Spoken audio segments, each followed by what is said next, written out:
To anyone enthralled by fine horses, and in Ireland who isn't, the question is argued to this day.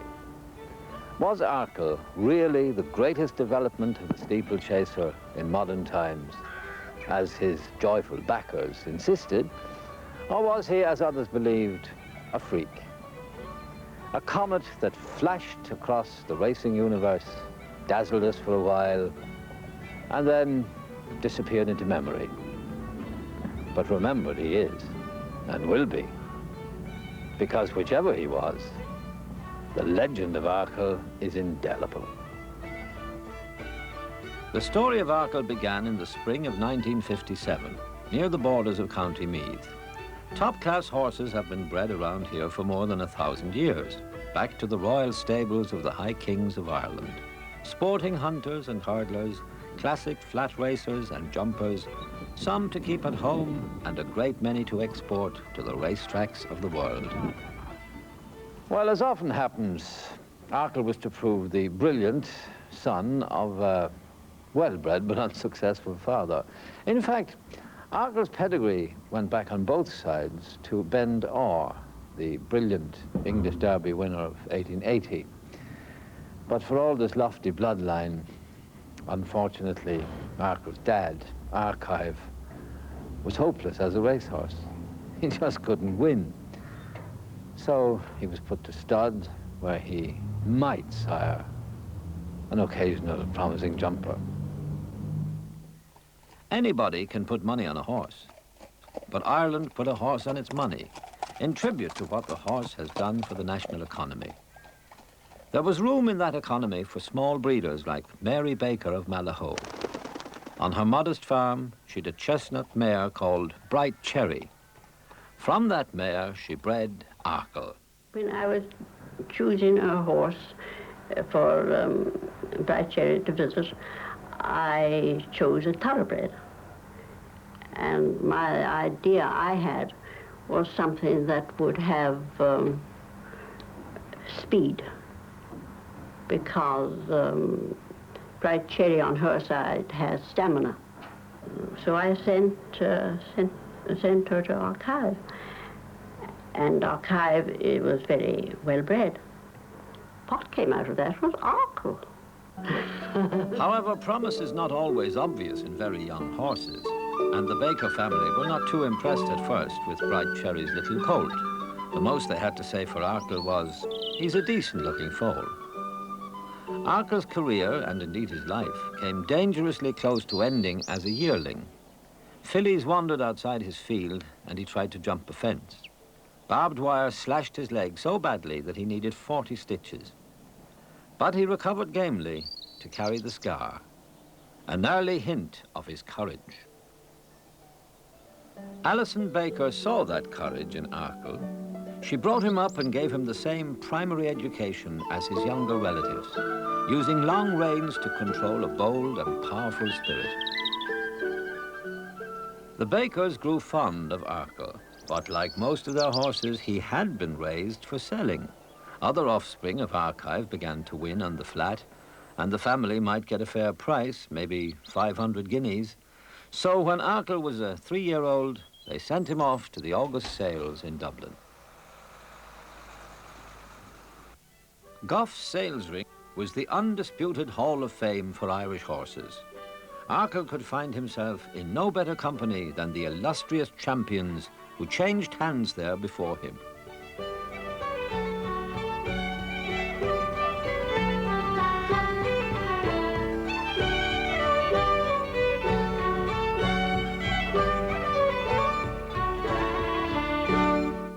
From her stately base at Eton Lodge in Cheshire, Anne, Duchess of Westminster, came to enjoy the Dublin Horse Show. She'd grown up as Miss Nancy Sullivan back in County Cork, and she had the eye, the intuition, and the means for a devoted and knowledgeable owner of racehorses. She also had a ready ear for advice from the Irish trainer Tom Draper. The Duchess listened and bid 1,150 guineas for lot 148. Duchess of Westminster.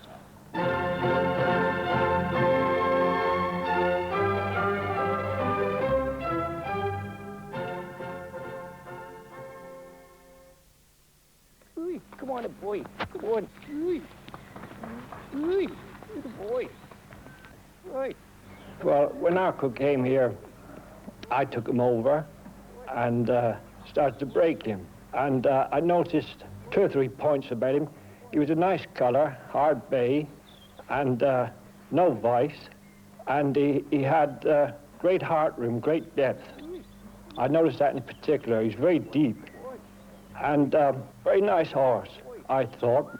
I was very surprised. Well, I never dreamt in my wildest dreams that he would ever turn out like he did. Arkle, he was no trouble to break. Very kind, and no vices whatever. He'd never kick you or bite you. And I always thought, then I do now, he was a terrible, hard, tough horse. He's what Mr. Baker said more than once. He was made in heaven. He's exceptional, a freak horse.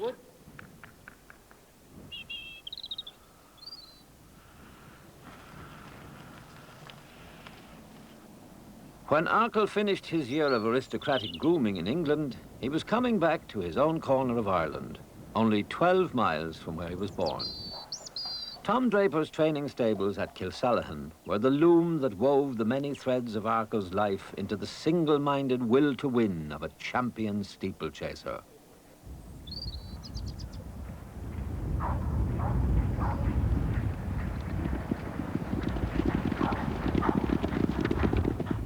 Draper's was one of the leading racing establishments in a horse-minded country. Every morning, Tom's wife, Betty, went with their charges to the training ground, where they learned the fine art of jumping. When he first arrived, there was nothing very special about him at all. In fact, for quite a time, he looked as if he was only going to be, shall we say, moderate. And he took time to develop. But quite often you see that with a horse. But with chasers, it isn't always the one that shows tremendous promise in his youth that is the one that will finish up the best in the end.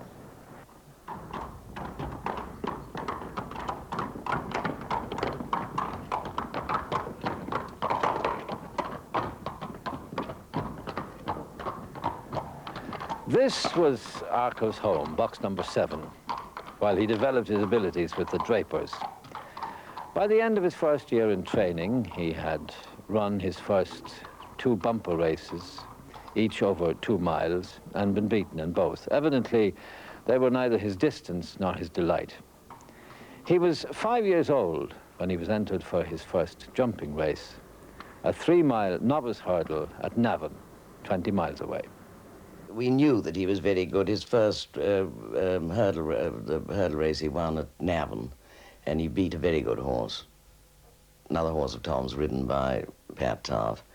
And Arkle won that easily, and we knew we'd got something pretty good then. Very soon, the word was around the racing pubs of Ireland that a horse named Arkle was one to watch.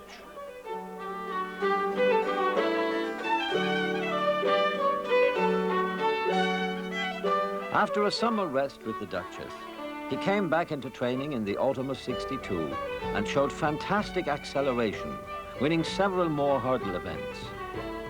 That November, Tom Draper reckoned Arkle was ready to graduate to his first steeplechase. He was entered in a smart novice chase at Cheltenham. The smart Irish money backed him down to short odds. His amazing accelerated worked better than ever, and he won by 20 lengths. Arkle ended his first steeplechasing season in May '63 on top of the world. He had 7 wins from 7 starts. The media scented the emergence of a super horse. And this is where the legend of Arkle takes a classic turn.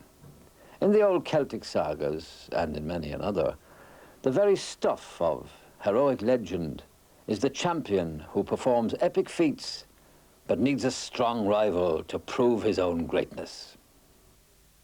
In steeplechasing, there's never been a rivalry to match that of Arkle and Millhouse. In 1963, the English champion Millhouse, also Irish bred, seemed unbeatable. But the Irish were adamant that Arkle was a better horse. So on a foggy November day at Newbury, They met for the first time in the Hennessy Gold Cup. As they came out of dense fog, this was the position. And it's Willie Robinson on Millhouse, the leader, from Bill Reese on Solomith. Then comes Pat Taff on Arkle as they come to the fourth last fence now. Millhouse from Solomith and Arkle. Happy Spring trying to get on terms with them, so is Springbok. And that was Millhouse from Arkle now in second place, and it's Millhouse now from Arkle second. Then comes Solomith, then Happy Spring, then John O'Groats on Hammernet. This is the third last fence, the last open ditch. It's Millhouse from Arkle. Millhouse and Arkle almost together there. But Arkle a bad mistake. And Arkle's almost blundered his way out of the race there as Millhouse comes to the second last fence, the clear leader. Millhouse the clear leader now. And Arkle just going to jump it second. Happy Spring jumps it third. Then comes John O'Groats coming to the last fence now. And it's Millhouse clear of Happy Spring and Arkle. Then in fourth place is John O'Groats. And Millhouse is only going to jump this to retain his supremacy. Millhouse over clear. Happy Spring is going to jump it second. Arkle jumps it third. And coming up towards the line, it's Millhouse, the great champion, retaining his reputation. Willie Robinson on Millhouse with 50 yards to run to the line. And hats off from the crowd as they cheer a great champion as he runs up to the line. Millhouse and Arkle coming to try and get second place off Happy Spring at the line. Millhouse is the winner. Happy Spring is second and Arkle is third. And now, of course, the big debating point will be what difference did that error of Arkle's make? 3 out. An error made at a point when he was very nearly stride for stride with the great Millhouse. And here is Millhouse, possibly one of the greatest chasers we've seen, and certainly one of the very outstanding chasers of the post-war years. Talking to Pat Taff afterwards, Pat had been so confident that he would have won if Arkle hadn't made this mistake. Pat always thinks, I think he said so, that he thought that he landed on a bit of poached ground or something. And I think it was the second or third last fence. Pat was absolutely confident if he hadn't done that, he'd have beaten Millhouse. And then had, which I know has been spoken of, had this marvellous bet with his best friend, Willie Robinson, that he'd beat him in the Gold Cup. Pat won his bet. 3 months later, the duel of the giants was resumed in the Cheltenham Gold Cup. Only 2 other runners ventured into the combat. Irish backers had revived their national hopes that Arkle could do it, and their money poured onto him right up to the off.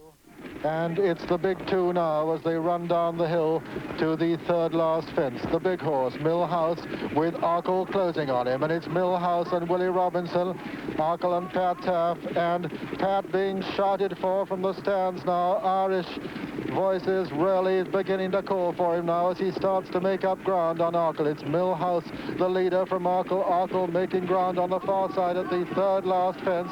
Millhouse is over the leader from Arkle second. They've got 2 fences left to jump now in the Gold Cup with Millhouse, the leader from Arkle, and a long way back is Parcell, then King's Nephew. This is the second last fence, and they're still both full of running, still going great guns, both of them. It's Millhouse on the inside, jumps it only just ahead of Arkle.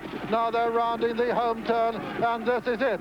And Willie Robinson's got his whip out, and Pat Taff is shaking up Arkle. And this is the race now to the last fence. It's Arkle on the stand side for Ireland and Millhouse for England on the far side. And this is it with Arkle just taking the lead as they come to the last fence.